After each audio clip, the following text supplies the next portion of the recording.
Welcome back to another interview. Kijk Fabian se plaas op zich. Yeah, this is Rezi se nieuwe merch. Yeah, if you're interested, check it out. Summertime is coming, Owens.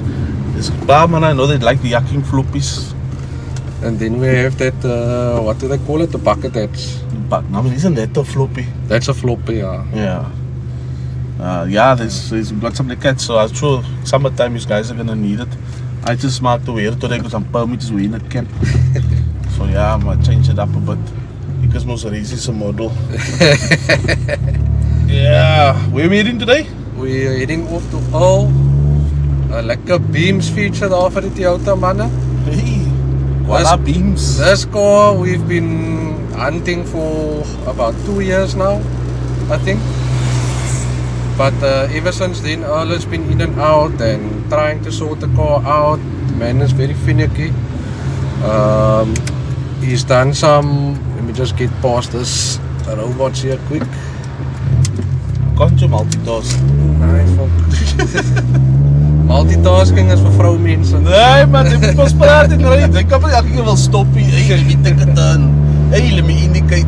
So praat en ry. So Earl did a couple of things to his car. I think Berto sorted the car out. They were doing tuning also. Man fitted throttles, longer stacks. He did a lot of work in this 2 years that we were waiting on the car. But yeah, finally we're here. We're on our way to him now, and we're gonna do an interview in cinematics. And so what's nice about this car? Yes, it's got a beam swap in, and it's technically like his little dice currency, but it still looks nice, man. Like it's fitment, it's the stance of the car looks like a plat also running static and stuff. So And he loves burnouts. yeah, Voila beams. Oh yeah, let's see the man's gonna do. You call it the man do burnouts and the man come claim tires here from us. But yeah, we thought we would catch him before the car goes in for its next surgery. Yeah. I don't know if you've got anything else to say before we go off. Stay tuned, guys. I think there's say about 2 months left before we go through to Mossel Bay. Let's take 2 full months, yeah. End of October, we're gonna be out in Mossel Bay for Extreme Auto Fest. A few of the Rezi guys gonna be there. I think we've booked like 3 chalets. Yeah, there's 3 chalets. So it's like 4, 8, like 12 of the guys is going through. So yeah, we can't wait for that. We actually doing the media coverage at the show there for the weekend. And yeah, we're gonna be a beach out of Cape Town and check the scene out on that side. And I'm sure it's gonna be something good because it's gonna be like a whole East versus West. So Yes. PE's guys is coming up, like Mossel Bay is basically the halfway mark. Yes. So it's gonna be like PE's guys coming through and Cape Town's guys coming through. So yeah, it's gonna be, look here, the videos look a bit shaky and the photos look a bit blurry. Blame the alcohol because it's gonna be a rover weekend again. But yeah, I can't wait for it, I can't wait. Right though. So yeah, we off. We'll catch you guys now. Lot of blessings piling up that I ain't even wish for. None left over for y'all. I'm locking the fridge door at the crib, cutting heads. I read through the catalog, came to conclusion no one's touching this. Just finished the maiden voyage, I ran up the main flight. Said I'm sure to kill them off, whatever it takes. I see the boats, I'm at home. I'm selfish with the goals. I could give a fuck who try and get along. How's it, guys? Welcome back to another Resistance lifestyle video. And today we got again one of the, we call it dice mannetjies. But today we got a very special car. It's a Toyota Corolla slant front. So we're going old school this time. And this car has a dual beam swap in it. And today we've got the owner with us, Mr. Earl. And he's been busy for quite a few years with this car. So I'm just going to ask him a few questions. Give us a brief history about the car, and yeah, we'll take it from there. So, Mr. Earl. Yes, man. How you doing, sir? I'm good, and you? Good, man. So first and foremost, when did you get this car? Yeah, I probably have this car for more than 10 years now. It's been so long. Yeah, it's been so long. It's been driving for 5. But the other 5 is standing. On jack stands, yeah. Yeah. My first car. And yeah, that's the story. And when you got it had the original motor in. It was the original 3T. The car was bone stock. It was bought from a old white lady in Paul. So that's why this car still looks so nice and clean. Yeah. So technically it hasn't been resprayed. It's still original paint? It has been resprayed. In the time you owned it? Yeah, in the time I owned it, yeah.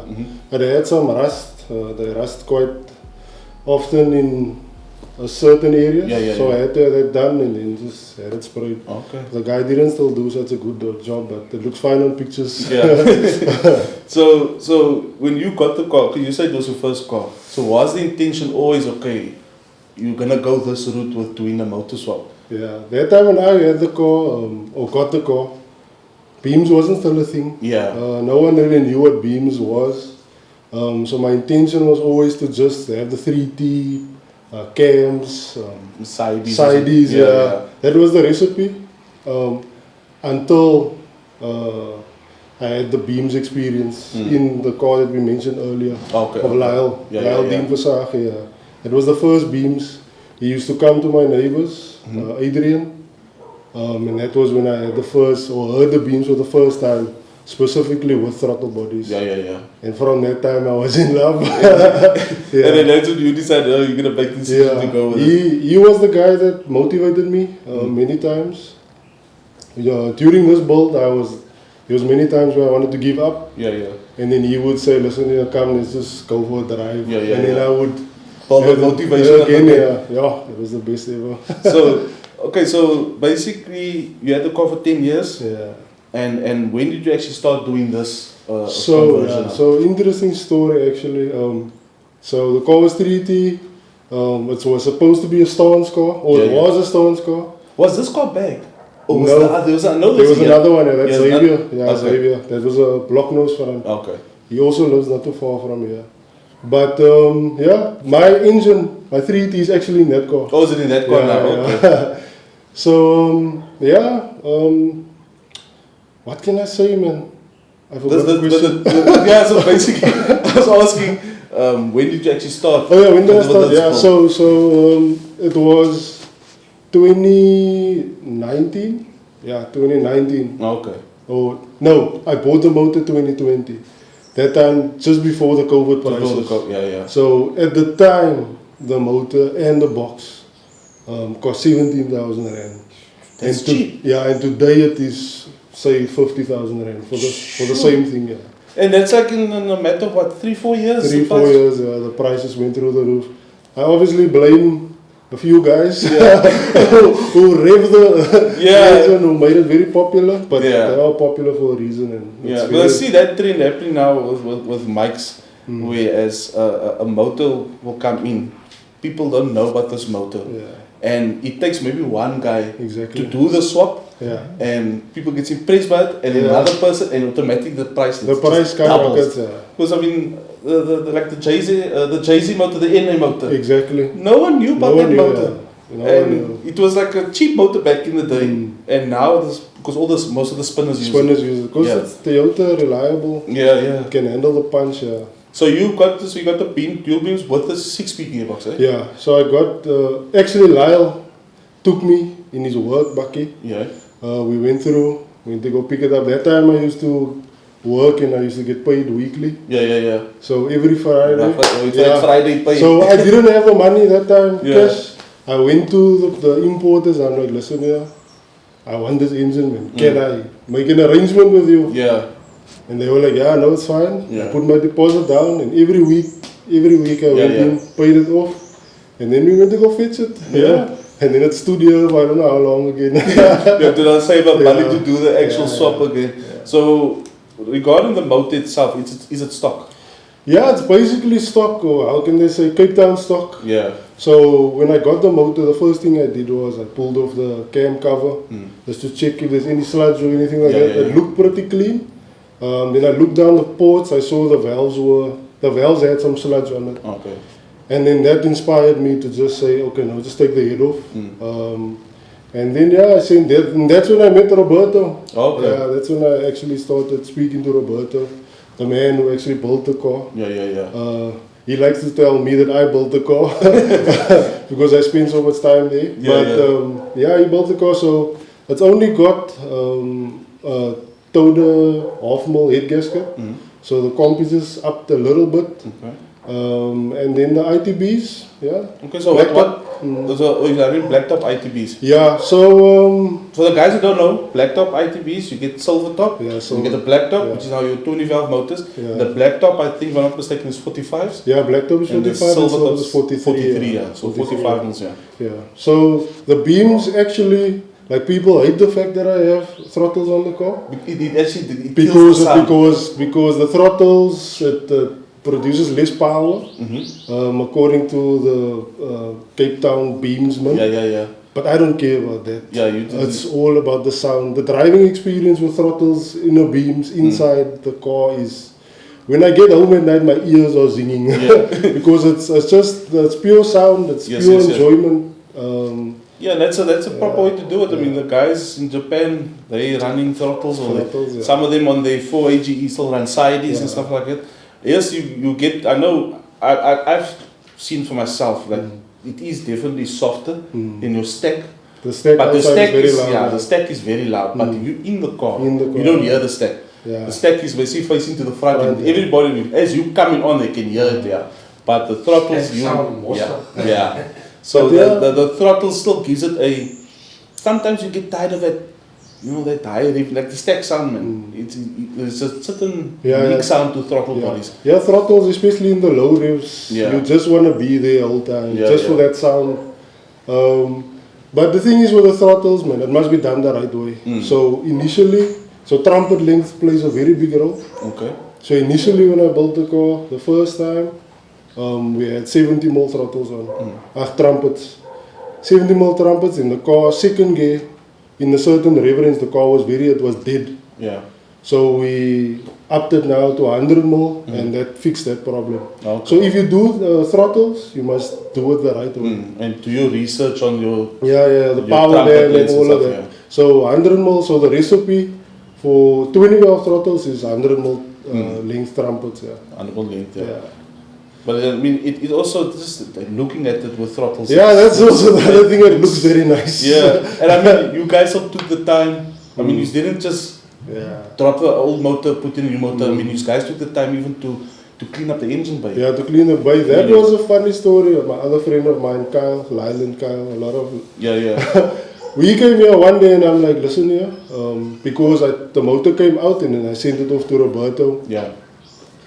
And I was like, listen here, let's just weld up a few holes. And then that got out of control. We welded up most of the holes. But now that we see it, we should have done more. And is a bit of wire tuck also done? Roberto did the wire tuck. So it looks very clean. I mean, it's so, especially the shock towers is nice and smooth of everything. People usually say the car runs on Bluetooth. Because I mean, it's in a way, it's not just a spook and plug conversion, man. They took the time to make the conversion even look neat and stuff like that as well. So, what management are you running on this one? So, here in Cape Town, everyone runs Dictator. Nothing against Dictator, it works perfectly. It produces results, but I just obviously, in a game where everyone is the same, I wanted to be a bit different. And I came across this company called ARC in Jersey. I think they're in Jersey. They sell the management with a startup map, with a wiring harness, Spitronics. So I just like, this makes a lot of sense to me. I don't need to send the car for wiring. So you did the wiring anything yourself? Yeah, we did it. The management just came and plug and play and started the car. With Dictator again, you need someone that has that knowledge to do the wiring up. But it was a bit of a pain to get someone to. There's only a few people that I know so far who tunes Dictator. It's at Dynotech. But the guy who tunes my car is Devlin. But now as the car is now, there's just a roadmap on. We don't know how much power the car is. So you haven't actually taken it for... The car was in a dyno with the previous setup, but I made a few changes since the first setup. But that time the car made 152 kilowatts on by Dynotech, which for me is a good number. But it's not only about the number. It's not about the number, but deep down it is about the number. That number's gonna fly. That number's gonna fly. But I mean, it's also, like I said, with NA cars, the number doesn't matter what number you're pushing. I mean, for example, the B series that we did a video of. I mean, what's a guy push out? Is under 200 kilowatt, eh? 183. But that's a lot of power for NA. It's a lot of power. But I mean, there's a lot of guys that does that, especially with the Hondas that does K swaps. It's got like 180 and so on. But I mean, the times they put down doesn't make sense again. 180 kilowatt car putting down like 11 seconds, you know. So but I mean, it's not also just the power factor. It's having fun in something like this. And I think that is what the main thing is about this car. It's to have fun, to do. It can do any. For me, it can literally do anything.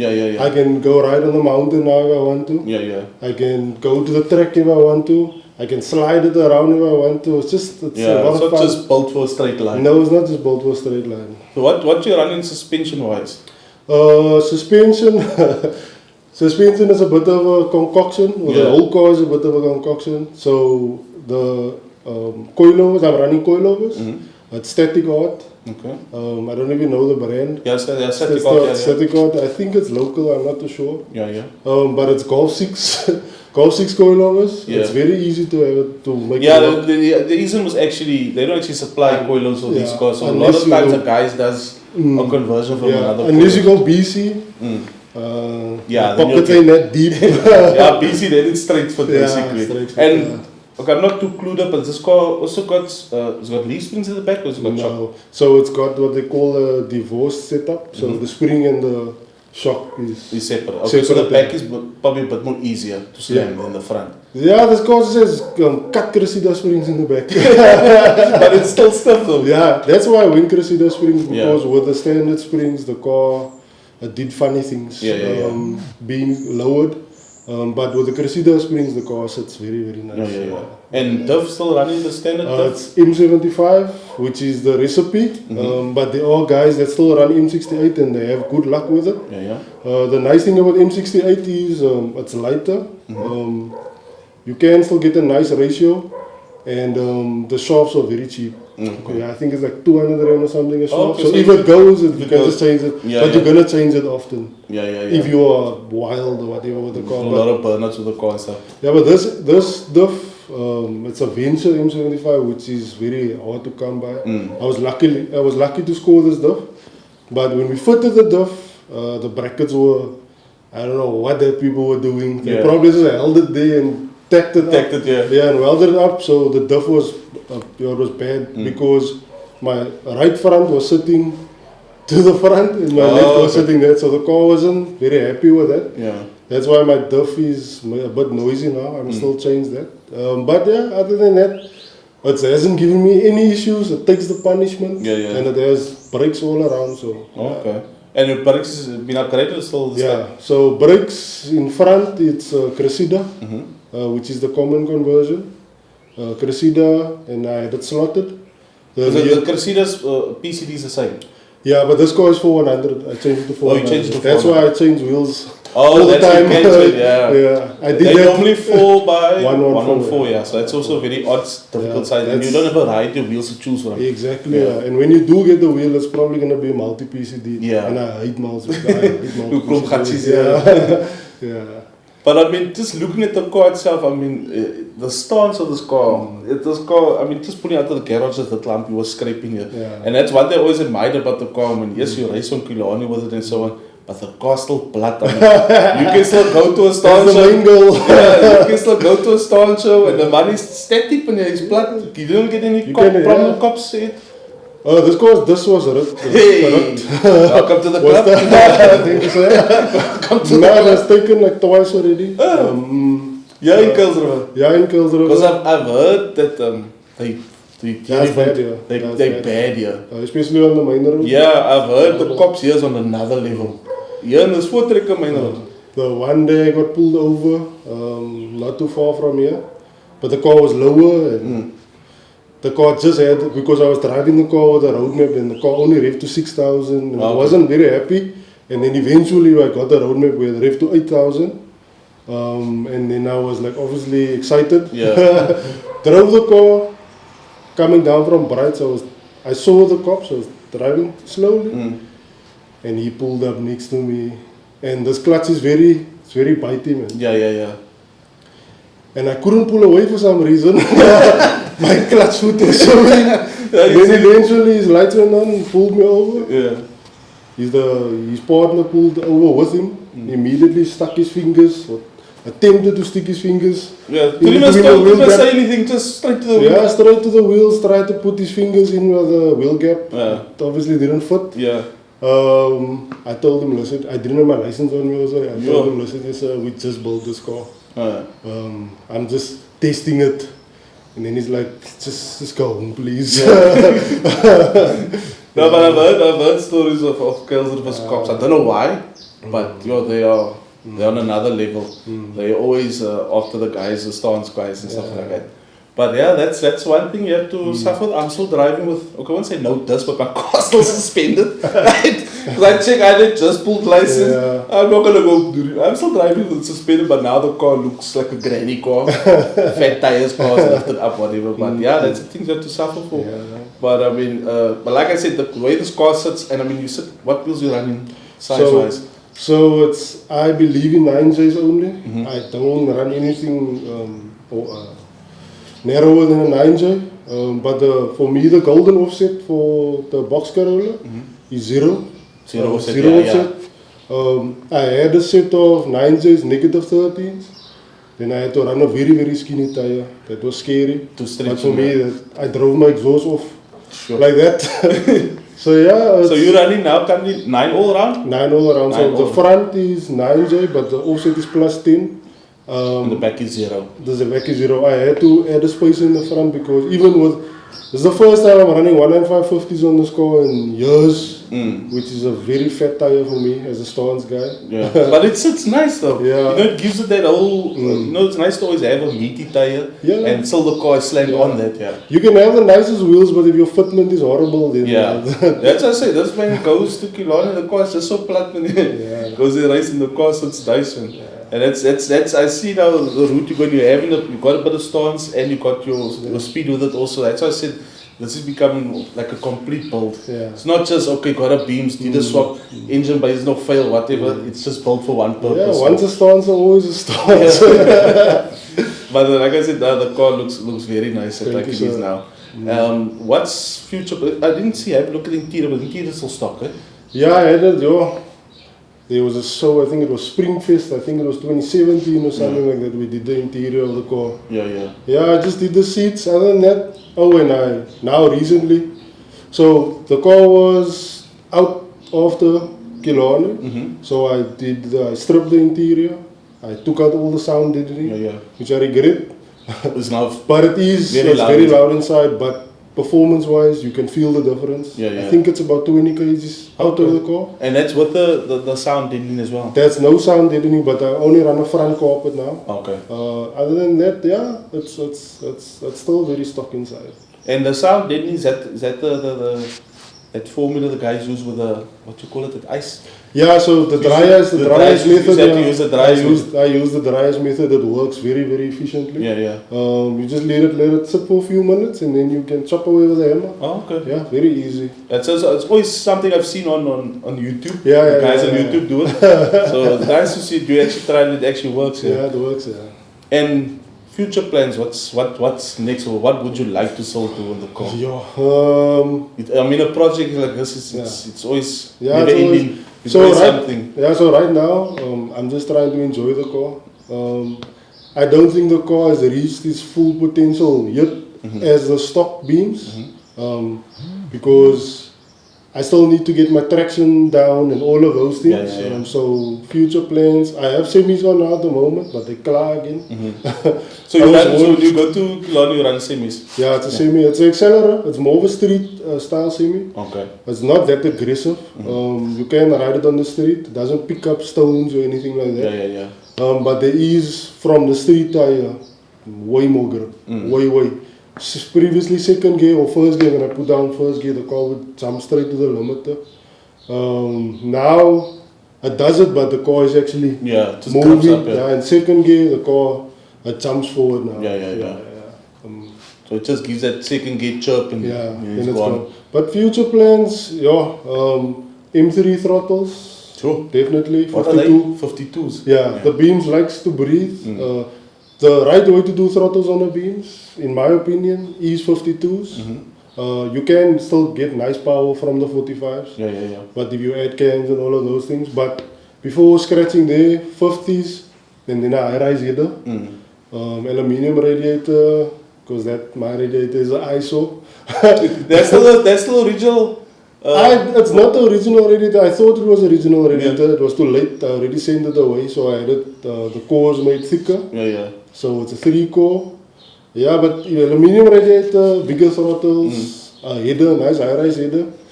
If I can afford it one day, maybe BCs or NX suspension, which is very nice.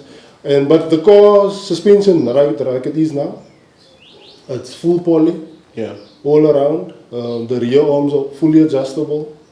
The car set up nicely. The problem I had with the previous diff. This is going off topic again, but so you get what they call pinion angle. So the diff, and so this is your gearbox, and then this is your diff. So if they are not sitting parallel, you're gonna have heavy vibration. So previously my gearbox was sitting like this, and my diff was pointed way down. So isn't that also when you get that diff slap? So that the drive shaft would vibrate heavily. So I had to get the adjustable arms, or I could have just had someone weld the brackets.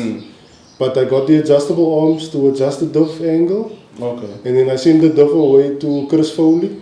I'm not sure if you know Chris Foley with the red V8 box Corolla. Oh, the V8 one. They had that Honda S600. The Honda S600. So they had province welding. I would recommend them anytime because they sorted the diff out. They have the jig, everything. You just drop your diff off. And you get it painted and sorted. That was sorted, fitted it in the car. It was like OEM. Just did my final adjustments. So So you got nothing like I know you got obviously a straight axle at the back. You don't have like what they call like a 3-link or 4-link. So the cars come 4-link, but it's not equal link. So the top arms are shorter than the bottom arms. So usually the drag guys they will cut open and fit boxes inside to have it all equal length. But I have the top ones and the bottom ones adjustable, and then the panhard bar is also adjustable because when you lower these cars, the diff shifts to the right hand side. It's either to the right or to the left. I can't. But in this car, it was to the right. That's why my right wheel would always stick out more. Stick out more. So with that bar, you correct it. That's nice. Now this car set up pretty well. What have you ever run like an official time with the car? I know you just run the robot racing. Just robot racing. Hopefully the 6th, it's 3-2 strip. I know that's not an official time. But just to see it 8 times. But we think it's probably like the normal beams. Most beams guys, they run 13.9, 13.8. The stock beams or? Stock beams. But hopefully if I can just break a 14-second, I'll be over the moon. I'm sure you would. So what's the whole debate between the throttle bodies and the stack? Because I would assume the throttle bodies would make more. So interesting. I sold my intake. But if you take a beams intake and you look inside, there's actually velocity stacks in the intake. So there's like trumpets in the intake. And that's probably why it got that sound. And I think the runners are 50 more or something like that. The car likes the intake, but I don't like the intake. I just like the throttles. But it looks nice also. It looks nice. But the thing is, the guys, especially in Satan, they do make nicer power. But like I said, if you do the throttles right, you gain torque in the lower end there. But and clutch wise, what you install in stock clutch? No, so the car has an ORC racing clutch. But it comes a complete kit with a a lightweight flywheel. Okay. And then the clutch looks very nice. It's a pity you can't see it. What was nice is red anodized. It's gold anodized. Gold anodized, yeah. ORC, that's why the car revs like it does. It's just because you can hear the difference between the beams that has a stock flywheel and a lightened flywheel. It makes all the difference. And exhaust wise, what's on 63? Exhaust, basic 63. One box. Yeah, one box. I can't run 2 boxes, otherwise I'm gonna drive it off. And also we have it mounted with a V-band from the downpipe. Okay. Just for serviceability. It's very easy. I had issues with my downpipe because I wanted to be different. So I had the flange, 2 flanges, but then eventually it buckled and it was leaking. So every time I would drive the car, I would have headaches. So we waited the fumes coming and stuff. So we fixed that issue. We just went it's now 4 into 2 into 1. Okay. No, but it's really a nice setup, and I mean you've been busy quite long with this, right?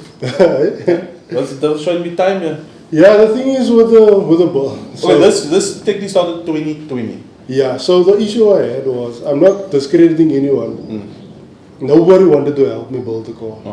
There wasn't a lot of people that wanted to build the car, but one guy was willing to help me build the car. The car was by him. He did everything that he could. But it didn't work out how we wanted it to work out. But that inspired me then to go in the direction I wanted to go. That's why I got not the custom mounts, the JSP mounts with the TRD engine mounts. The car was converted from steering box to steering rack. Sure. Because the rack, I feel it's a bit more responsive, and you can modify the rack. And then the subframe of the car is from the wagon. Okay. So the wagon has the 4A engine, and this kit is for the E86, which comes with a 4AGE or 4AC, and has the same subframe. Correct. So the kit is actually for E86. Okay. So I had to make my car. I tell myself I have an E86 deep down inside. But you got something of an E86. No, but I really congrats and well done on this build. I mean, you did take your time. This wasn't something overnight, because I've been following you on Facebook. I know the engine shop, and I always see your brother commenting, "Hey, maak klaar." So you took your time to get to the point to where it is at now, and I must say now, well done. It's very nice. Thank you. And I think from here, Dev, you're going to do some cinematics of the car, because it definitely needs it. And it was ever so on a bonnet, right? Yeah, I wanted to, but the sun is coming out now. We can take the bonnet off. Okay, it's up to you. You must have this is if the dust was going, we get it back. So as long as they don't take the car, they can take the dust. Yeah, they can take the dust as well. But yeah, we'll probably catch you guys for the cinematics. Cheers.